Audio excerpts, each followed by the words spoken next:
My name is Caroline Hughes. I'm 41 years old. At 4:18 on a gray Tuesday afternoon in October, I stood in my own driveway with two suitcases beside my feet, a hospice tote bag over my shoulder, and a front door key that no longer fit the lock. For a few seconds, I thought I was doing something wrong. I turned the key over in my hand.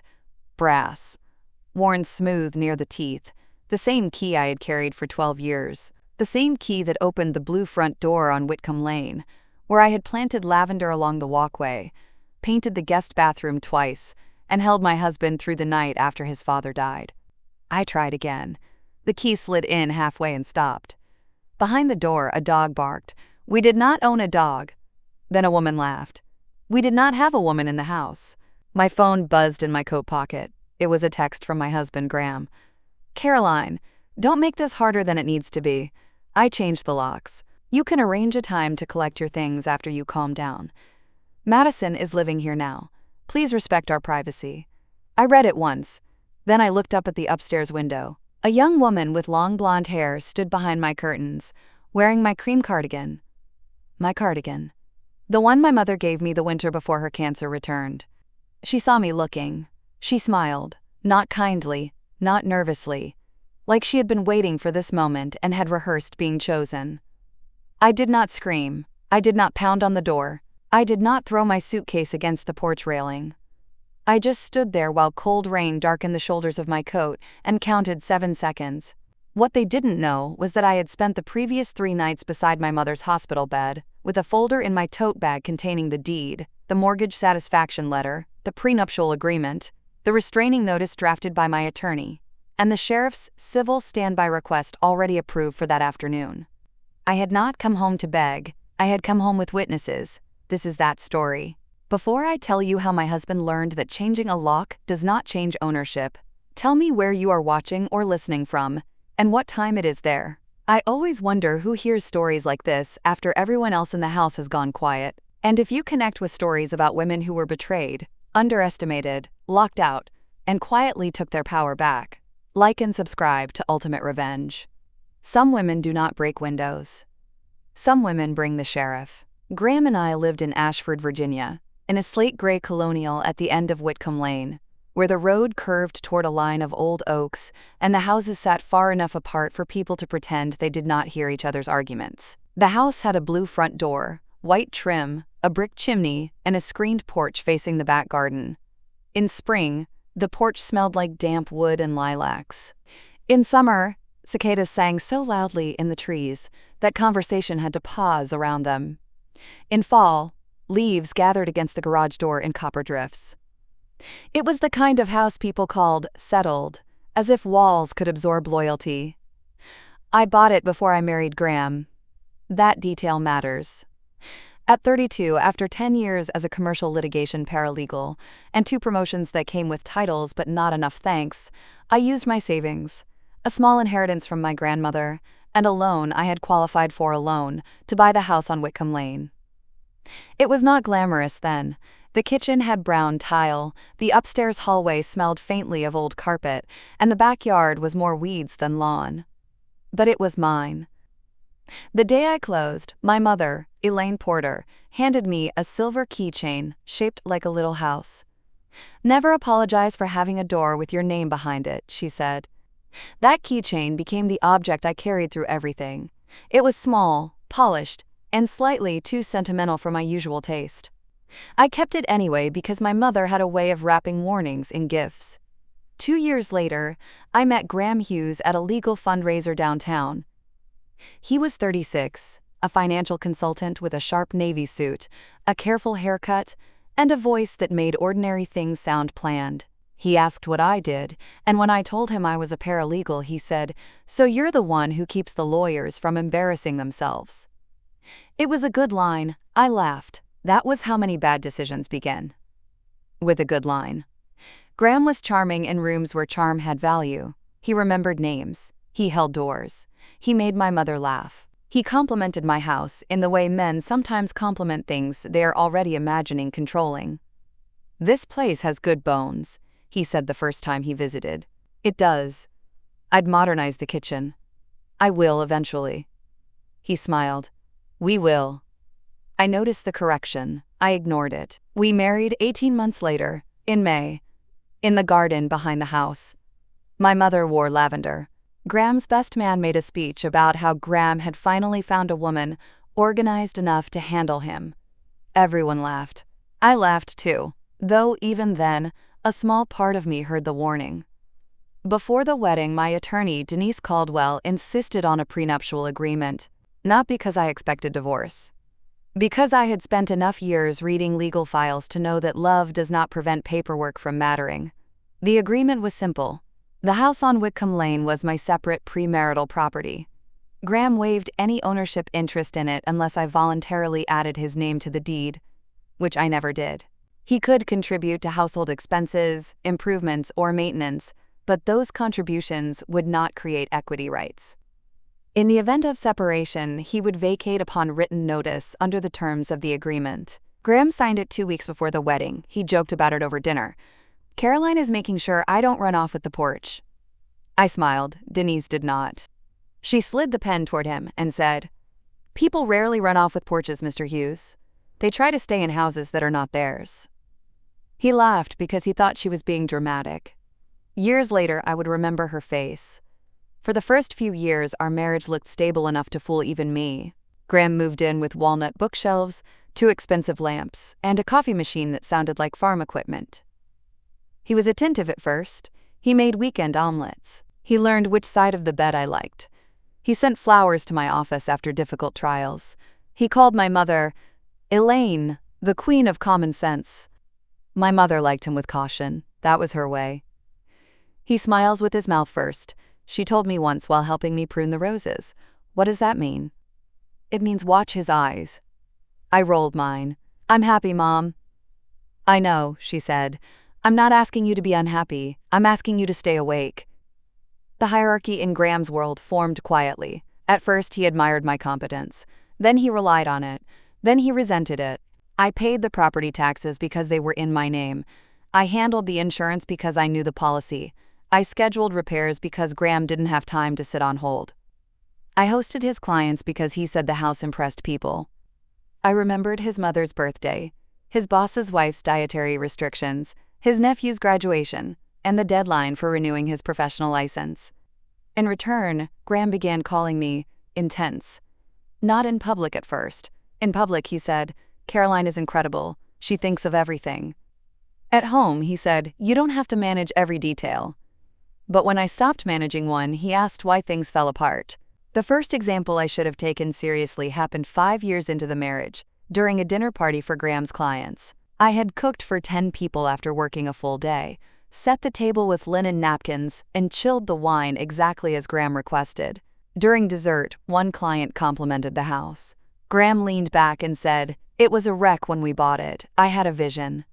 I looked at him across the table. "We bought it. I had a vision." I did not correct him in front of guests. That was my mistake. Later, in the kitchen while I rinsed plates, I said, "You know I bought this house before you." He kissed my cheek without looking sorry. "Caroline, nobody wants a title history over cheesecake." The second happened when my mother's first cancer diagnosis came. I began driving to Richmond twice a week for her treatments. Graham was supportive for exactly 3 weeks. Then he started sighing when I packed overnight bags. "I know she's your mother," he said one Thursday, "but this is becoming our whole life." I stood by the bedroom dresser with my mother's medication list in my hand. "She has breast cancer." "I'm aware." "Then what are you saying?" "I'm saying there are home health aides." The word home sounded different from his mouth when he was talking about my mother's apartment than when he was entertaining clients in my house. The third example was Madison Vale. She was 29, worked as a marketing coordinator at Graham's firm, and had the soft, glossy confidence of a woman who had learned that being underestimated could be profitable. I met her at a summer company barbecue. She wore white jeans, gold hoops, and a perfume that smelled like vanilla and expensive sunscreen. Graham introduced her with slightly too much energy. "Caroline, this is Madison. She's been saving our entire brand strategy." Madison smiled and extended her hand. "I've heard so much about the famous house." "Not about me, the house." I said, "It's nice to meet you." She looked past me toward Graham. "Graham says you're very organized." The word landed exactly where she placed it. After Madison arrived, Graham became younger in ways that made him less kind. He started going to the gym before work. He bought slim-cut shirts. He used phrases like fresh energy and outgrowing old patterns. He took calls outside on the screened porch. He changed his phone password. He began referring to my mother's illness as your family situation. By the time Mom's cancer returned, he had become openly impatient with anything that made him feel obligated. My mother needed surgery in September, then complications. Then another admission. The hospital room in Richmond became its own weather system: antiseptic, beeping monitors, pale blankets, lukewarm coffee, nurses with tired eyes, my mother's hand in mine. Graham visited once. He stayed 22 minutes. On the way to the parking garage, he said, "I feel like I'm losing my wife to a sick room." I stopped walking. "You are watching me sit with my dying mother." He looked away. "That's not what I meant." But it was. By early October, my mother had been moved to hospice care. In a hospital wing with soft lighting and framed paintings of fields. She was still lucid, still herself, still able to make dry comments about doctors wearing shoes too squeaky for serious work. On October 7th, at 9:40 in the evening, while she slept, my phone buzzed. A message from Graham. "We need to talk when you get back." I stared at it from the vinyl chair beside Mom's bed. A second message came. "I don't think our marriage has been working for a long time." I did not answer, not because I was shocked, because my mother opened her eyes. "Is that him?" "Yes." She looked at me for a long moment. Did he wait until I was asleep to be cruel? I almost smiled. Apparently. Amateur. I laughed quietly, then cried before I could stop myself. She squeezed my fingers. "Caroline, the house. What about it?" "Do not let grief make you careless." I wiped my face with the back of my hand. "I won't." Her eyes moved toward the hospice tote bag where I kept paperwork, chargers, socks, and legal folders because I had become the kind of woman who traveled with both tissues and certified copies. Promise. I promise. The next morning, while Mom was resting, I called Denise Caldwell. I had not spoken to her professionally since the prenup, though we exchanged holiday cards. She answered on the third ring. "Caroline, I think Graham is going to try something with the house." Her tone changed immediately. "Tell me everything." I did. The changed behavior. Madison. The texts. His repeated references to our house in emails. The fact that I had been away for nearly 2 weeks caring for Mom. Denise listened without interrupting. Then she said, "Do you have your deed?" "Yes." "Prenup?" "Yes." "Mortgage satisfaction letter?" "Yes." "Recent utility bills?" "Yes." "Any proof Madison is staying there?" "Not yet." "Get it without entering unlawfully if he has changed access. Do not confront him alone. Do not threaten. Do not send emotional messages.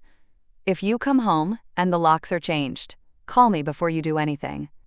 At 11:15 that morning, Denise sent a courier to my mother's hospital with a draft notice of unlawful exclusion and demand for access. She also prepared a civil standby request with the Ashford County Sheriff's Office, not because the sheriff would decide property ownership on the porch, but because law enforcement presence would keep the peace while I served documents and regained access if legally permitted. "Caroline," Denise said, "men who change locks think they are creating facts. We are going to bring actual facts." 2 days later, my mother stabilized enough for me to drive home for clean clothes, documents, and a few hours of sleep. I left Richmond at 1:05 in the afternoon. The sky was low and colorless. Rain followed me up Interstate 95 in long silver sheets. My suitcases were in the trunk. The hospice tote sat on the passenger seat. Inside it were the deed, prenup, mortgage satisfaction, tax records, insurance declarations, Denise's notice, and the little silver house keychain my mother had given me years earlier. At 3:52, Graham texted, "Are you coming back today?" I replied, "Yes, I need clothes and files." He wrote, "Bad timing." I did not answer. At 4:18, I stood at the blue front door and learned the lock had been changed. The breaking point was not the key. It was the cardigan. Seeing Madison upstairs in my mother's cream cardigan turned something in me from wounded to precise. A lock can be replaced. A marriage can die. But some violations tell you exactly how little respect remains in the room. I stepped back from the door and took a photograph of the lock, the key in my hand, the suitcases, and the front porch. I photographed the upstairs window with Madison visible behind my curtain.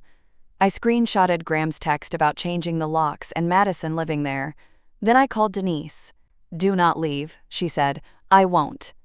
"Do not engage if he comes out." "I won't." "I'm calling the Sheriff's Civil Division now. Your standby was already approved for today between 4 and 6. They can dispatch." "Denise." "Yes?" "She's wearing my mother's cardigan." Denise was quiet for 1 second. Then she said, "Good. Stay calm." At 4:32, Graham opened the front door from the inside, not all the way. Just enough to show me that he controlled the gap. He wore a gray sweater I had bought him in Vermont, and the expression of a man who had practiced reasonableness in the mirror. "Caroline," he said, "you shouldn't be here like this." I looked at the deadbolt above his shoulder. "You changed the locks." "Yes, for space." "From your wife." "From conflict." Madison appeared behind him, still in the cardigan, arms folded. I did not look at her long enough to feed her. Graham lowered his voice. "I packed some of your things. They're in the garage. We can coordinate the rest later." "You packed my things?" "Carolyn, don't make me the villain because you refuse to see reality." Rain tapped against the porch railing. I said, "Graham, open the door." He smiled sadly. That was worse than anger. "No." I nodded once. He looked relieved again, mistaking my quiet for defeat. "You can stay at your mother's or a hotel. I'll have my attorney reach out." "My mother is in hospice." His face twitched, but only because it sounded bad. "I'm sorry about Elaine, but this has been building," Madison said, softly enough to pretend she did not want me to hear. "You don't have to explain yourself to her." That was the moment I stopped grieving the marriage, not because of Madison. Because Graham did not correct her. I looked at him. "Do you have everything you need?" He frowned. "What?" "Do you have everything you need to keep me out?" His face hardened. "Caroline, leave." I stepped back from the porch. At the end of the street, a sheriff's cruiser turned onto Whitcomb Lane. Then another. Graham looked over my shoulder. His expression changed. Not fear yet, recognition. At 4:41, Deputy Maria Alvarez stepped out of the first cruiser. She was in her 40s, with dark hair pulled tight at the nape of her neck, and a calm, professional presence that made the entire driveway feel steadier. A second deputy, Deputy Nolan Reed, parked behind her. "Mrs. Hughes?" Deputy Alvarez asked. "Yes." She looked toward Graham. "Mr. Hughes?" Graham came onto the porch. "What is this?" Deputy Alvarez said, "We're here for a civil standby requested through counsel related to a property access dispute. We're not here to adjudicate your divorce. We are here to keep the peace while documents are served and immediate safety issues are addressed." Madison stepped onto the porch behind Graham. "She doesn't live here anymore," Madison said. Deputy Alvarez looked at her. "And you are?" Madison's confidence faltered. Graham said quickly, "Madison is my guest." I opened my tote bag and removed the folder. The rain had slowed to a mist. The whole street seemed to hold its breath. I handed Deputy Alvarez my driver's license, the deed, the property tax record, and the prenuptial agreement summary page. "This is my home," I said. "My separate premarital property. My name is the only name on the deed. The mortgage was satisfied in my name. My husband changed the locks while I was out of town caring for my mother in hospice and moved another woman into the property." Graham said, "That is not the whole story." Deputy Alvarez read the deed, then the tax record. Then she looked at Graham. "Sir, do you have documentation showing ownership interest in this property?" Graham's mouth opened, closed. "I'm her husband." "That is not what I asked." The words were not dramatic. That made them devastating. Madison looked at Graham. "Graham?" He ignored her. "This is a marital residence." I removed the prenup copy. "It is a residence he occupied with permission under a prenuptial agreement. He waived ownership unless added to the deed. He was never added." Deputy Alvarez read the highlighted section Denise had prepared. Graham's face shifted from confidence to calculation. "You can't just throw me out." Denise arrived at 4:52 in a black sedan, wearing a charcoal coat and carrying a leather briefcase. I had not known she was coming in person. She walked up the driveway like a woman who billed by the hour and wasted none of them. "Mr. Hughes," she said, "no one is throwing you out on the lawn. Not today. You are being served. Notice that you unlawfully excluded the titled owner from her property and changed locks without authorization. You are also being instructed to provide immediate access, surrender keys, and remove any non-authorized occupant pending formal proceedings." Madison's face flushed. "Non-authorized occupant?" Denise looked at her. "Yes." Graham laughed once. "This is absurd. Madison has been living here for 2 weeks. I turned my head slowly. "Thank you for confirming that."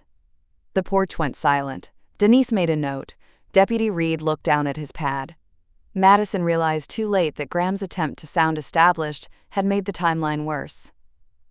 I looked at the cardigan. "Madison," I said calmly, "you are wearing my mother's sweater." She glanced down, then back up. "I didn't know." "I believe that. That did not make it better." I said, "Take it off before you leave." Graham stepped forward. "Caroline, stop humiliating her." That sentence told every person in the driveway exactly who he thought needed protection. I did not answer. Deputy Alvarez said, "Mr. Hughes, are you willing to open the property voluntarily so Mrs. Hughes can enter?" He looked at Denise. "This is my home too." Denise opened her briefcase and removed the mortgage satisfaction letter. "No, it is the home you lived in because my client allowed it.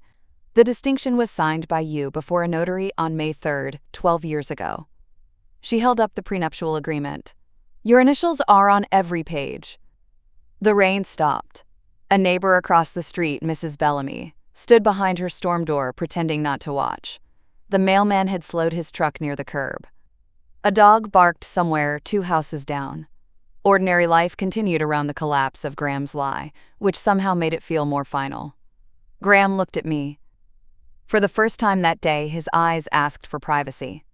I gave him none. "Open the door," I said. Short, calm, clean. At 5:07, Graham opened the blue front door. I stepped inside with the sheriff behind me. The house smelled wrong. Not just perfume, though Madison's vanilla scent hung in the entryway. It smelled like moved furniture, unfamiliar candles, and arrogance. My framed photograph of my mother had been removed from the console table and placed face down on the lower shelf. Madison's purse sat where my keys used to go. A pair of women's boots stood beside the stairs. On the wall hook near the hallway, my raincoat had been replaced with a pale pink trench coat. I did not touch anything at first. I documented. Photographs. Video. The changed lock. The moved items. Madison's belongings in the primary bedroom. Graham's suitcases still in the closet. My clothes piled on the guest bed. A cardboard box in the garage labeled Caroline Misk in Graham's handwriting. Denise followed, making notes. Deputy Alvarez stayed near the entryway. Madison came down the stairs wearing her own sweater, now the cardigan folded over her arm. She held it out to me without meeting my eyes. I took it.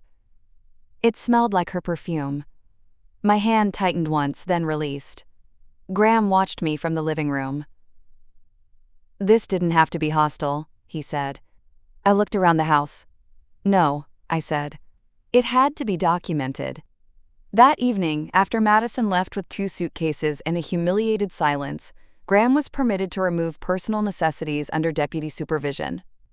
Denise made clear that formal occupancy and divorce proceedings would determine timelines for anything else, but that he could not exclude me, could not change locks again, could not remove my property, and could not bring Madison back into the house.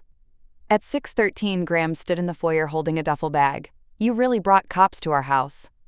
I looked at the silver keychain in my hand. "No, I brought witnesses to mine." He flinched. "Good. Not because I wanted pain, because accuracy should land. I need to pause here for a second. If you have ever had someone betray you, and then act offended when you brought proof instead of tears. Then you know exactly what that driveway felt like. It was not about a lock. It was about a man believing he could replace a wife, rewrite ownership, and call her dramatic for objecting. If this story is hitting close to home, leave a comment and tell me what moment made you stop pleading and start documenting. And if you have not already, subscribe to Ultimate Revenge. The quiet part is over. The public payoff came 2 weeks later in Courtroom 2 of the Ashford County Circuit Court. Graham had filed an emergency motion claiming I had, quote, wrongfully removed him from the marital residence and caused, quote, reputational harm by involving law enforcement. His attorney, a polished man named Brent Weller, argued that the home had functioned as the marital residence for over a decade and that Graham had contributed to improvements, entertaining, and upkeep. He wanted temporary exclusive occupancy while the divorce was pending, or at least equal access. Equal access. That was his phrase. The courtroom smelled like old wood, paper, and raincoats. It was 9:30 in the morning on October 24th. Graham sat at the opposite table wearing a dark suit and wounded dignity. Madison was not present, though her absence sat beside him like a perfume stain. Denise sat next to me with 2 binders, one red, one navy. "Remember," she whispered, "answer only what is asked. Do not decorate the truth. It's already furnished." I almost smiled. The judge, Honorable Margaret Ellis, had silver hair, square glasses, and the expression of a woman who had heard every version of "it's complicated" and trusted only documents. Graham's attorney went first. He described our marriage as long-standing. He described the house as a shared residence. He described Graham as, quote, displaced.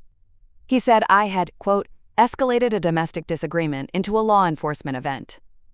Judge Ellis listened.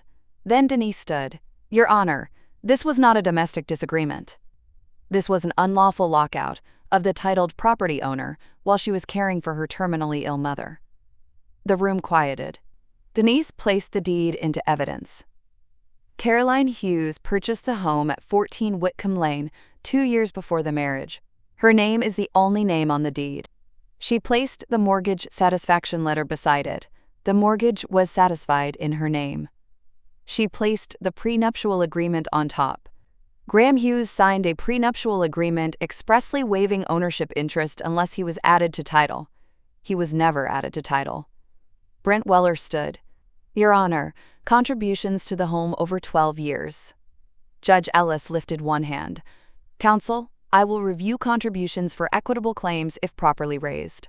That is not the same as ownership or the right to change locks on the titled owner." Graham looked down. Denise continued. "While Mrs. Hughes was in Richmond caring for her mother in hospice, Mr. Hughes changed the locks, moved his girlfriend into the property, packed Mrs. Hughes's belongings, and informed her by text that she could arrange a time to collect her things after she calmed down." The judge looked over her glasses. "Is that text in evidence?" "Yes, Your Honor." Denise handed it up. The courtroom became painfully still as the judge read. Then Judge Ellis looked at Graham. "Mr. Hughes, did you change the locks?" Graham stood. "Yes, Your Honor, but..." "Did your wife consent?" "No, but..." "Did you move another person into the home?" Graham hesitated. "My partner was staying there." "Did your wife consent?" "No." "Is your name on the deed?" "No, but it is our marital home." Judge Ellis held up the prenuptial agreement. "Did you sign this?" "Yes." "Were you represented by counsel?" "Yes." "Did you initial the page, waiving ownership interest?" Graham's attorney shifted. Graham said yes. The judge set the document down. "Then I am struggling to understand the legal theory under which you believed you could exclude the titled owner from the property." Graham's mouth tightened. He said nothing. That silence was the sound of a man finally meeting a document he could not charm. Denise then played the short video I had recorded on the porch. Graham saying Madison had been living there for 2 weeks. Graham saying I could collect my things later.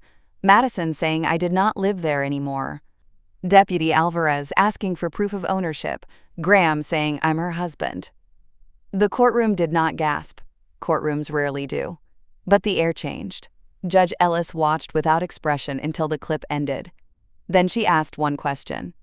"Mr. Hughes, were you aware at the time you changed the locks that Mrs. Hughes's mother was in hospice care?" Graham closed his eyes briefly. "Yes." My hands stayed folded. I did not look at him. The judge leaned back. "I am granting temporary exclusive occupancy of the Whitcomb Lane property to Mrs. Hughes. Mr. Hughes is prohibited from changing locks, entering without written consent, removing property without agreement, or bringing unauthorized third parties to the residence. A supervised property retrieval schedule will be arranged. The court will address any financial claims in the divorce proceedings, but ownership and immediate access are clear for today's purposes." She looked directly at Graham. "Marriage is not a locksmith's license." That line traveled through the courtroom like a clean blade. Brent Weller looked at his notes. Graham stared at the table. Denise closed the navy binder softly. The room did not explode. It emptied itself of excuses. After the hearing, Graham approached me in the hallway outside courtroom 2. Denise stayed beside me. Deputy Alvarez was not there this time, but I almost felt her calm presence anyway. "Caroline," he said. I stopped. He looked thinner. Not physically, morally. "We need to talk like adults," Denise said, through counsel. Graham ignored her. "I made mistakes, but you turned this into a spectacle." I looked at the courthouse corridor. People moved around us with folders and coffee cups. A young couple whispered near the elevator. An older man sat on a bench holding a traffic citation. No one cared about Graham's humiliation as much as he did. "That is what you still don't understand," I said. His eyes narrowed. "What?" "You locked me out of my own house while my mother was dying. The spectacle was yours. I brought a record." He swallowed. "Madison had nowhere to go." "I thought of my mother's cardigan." "Neither did I, according to you." His face flickered. Then he said the sentence every unfaithful man seems to keep in reserve. "I never meant to hurt you like this." Like this. As if there had been a more elegant way to replace me, I said you did not mean to be documented. Then I walked away. The aftermath came in boxes. 3 days after the hearing, Graham returned under supervised retrieval to collect clothes, work files, golf clubs, and the espresso machine he insisted was his. Denise's paralegal attended. So did a civil deputy. Graham moved through the house with controlled anger, opening drawers, taking things that belonged to him, pausing too long near things that did not. At one point he stood in the kitchen and looked at the blue cabinets I had painted 5 years earlier. "You'll be lonely here," he said. I was standing by the sink with the Silverhouse keychain in my palm. "No," I said, "I was lonely when you lived here." He said nothing after that. Madison never came back. She sent one message through a fake social media account 2 weeks later. "You can keep the house. He doesn't love you." I read it once, then sent it to Denise. Not because it hurt. Because harassment, too, prefers not to be documented. My mother died on November 2nd, at 3:12 in the morning. I was beside her. The hospice room was dim, the television off, the air soft with the steady hush of the oxygen machine. She had been sleeping for most of the previous day. Near the end, she opened her eyes and looked toward the chair where I sat. "House?" she whispered. "It's mine," I said. Her fingers moved slightly. "Good." That was one of the last words my mother ever said to me. Not love, not goodbye, good. It was enough. It contained everything. The funeral was held 6 days later in Richmond. Graham sent flowers, white lilies. The card read, "With sympathy, Graham." I did not display them. I gave them to the hospice nurses. Grief after betrayal is strange because it has to stand in line. First there was the shock of the lock. Then, court. Then, my mother's death. Then, the divorce filings. Then, the slow work of returning to a house that had been violated, but still knew my footsteps. The first night I slept there alone, I changed the bedding, washed every curtain Madison had touched, and placed my mother's photograph back on the console table. I lit no candles because her perfume had taught me to distrust artificial sweetness. Instead, I opened the windows though it was cold, and let autumn air move through every room. The house creaked, the furnace clicked. Somewhere outside, an owl called once from the trees. I sat on the stairs and cried. Not gracefully, not silently, but privately. That mattered. I had stayed composed in the driveway, in court, in front of Graham, in front of Madison, in front of deputies and lawyers and neighbors pretending not to watch. But composure is not the absence of pain. It is the decision not to hand your pain to people who will use it badly. So I cried where the walls belonged to me. Then I got up, locked the door, and slept. The divorce took 11 months. Graham pursued claims for reimbursement of home improvements, half the value of furniture, and temporary support based on the lifestyle he said we built together. Denise responded with receipts, bank statements, the prenup, and photographs showing which improvements I had paid for before the marriage, and which ones he had exaggerated during settlement discussions. He claimed he had financed the kitchen remodel. Denise produced the canceled checks from my account. He claimed he had paid for the screened porch. Denise produced my contractor invoice dated before our wedding. He claimed Madison had not moved in, only, quote, visited during a difficult transition. Denise produced the porch video where he said she had been living there for 2 weeks. That sentence became very expensive. At mediation, Graham grew red-faced when Denise corrected him for the 4th time. "This is why nobody can talk to Caroline," he snapped. "She keeps files on everything." Denise looked at the mediator. "My client was a paralegal for 18 years. That is not a character flaw." I did not smile, but I wanted to.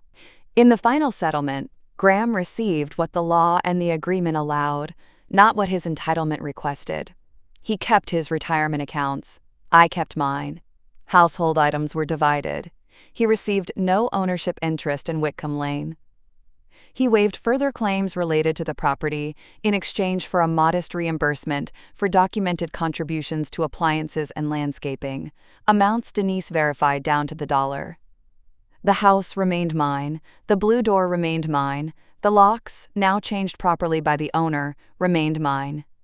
Months later, I repainted the bedroom, not because Madison had slept there, though she had, because I needed the room to stop feeling like evidence. I chose a deep green, called juniper shade. The painter asked if I was sure, because dark colors made rooms feel smaller. I told him that after 12 years of making room for Graham, smaller sounded peaceful. I moved my mother's cream cardigan into a cedar box, after having it cleaned twice. The smell of Madison's perfume never fully left. For a while that bothered me. Then I realized memory works that way too. You do not always remove what happened. You place it where it cannot touch your skin anymore. The silver house keychain went back on my keys. For weeks after the lockout, I flinched slightly every time I came home and turned the key. Some part of my body expected resistance. Metal against metal. Refusal. The humiliation of being told by hardware that I no longer belonged. But every time, the door opened. That repetition healed something no apology could. In January, I planted winter pansies in the front beds because my mother always said flowers in cold weather were stubborn little miracles.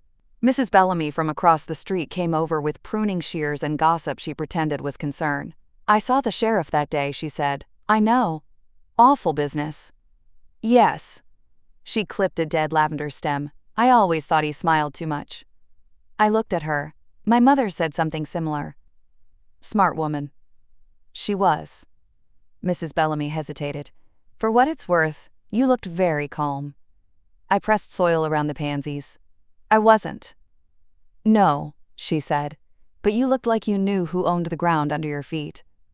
That stayed with me, because for years, Graham had tried to make me feel like my stability was something we created together, when in truth, he had moved into a life I built and then called himself generous for occupying it.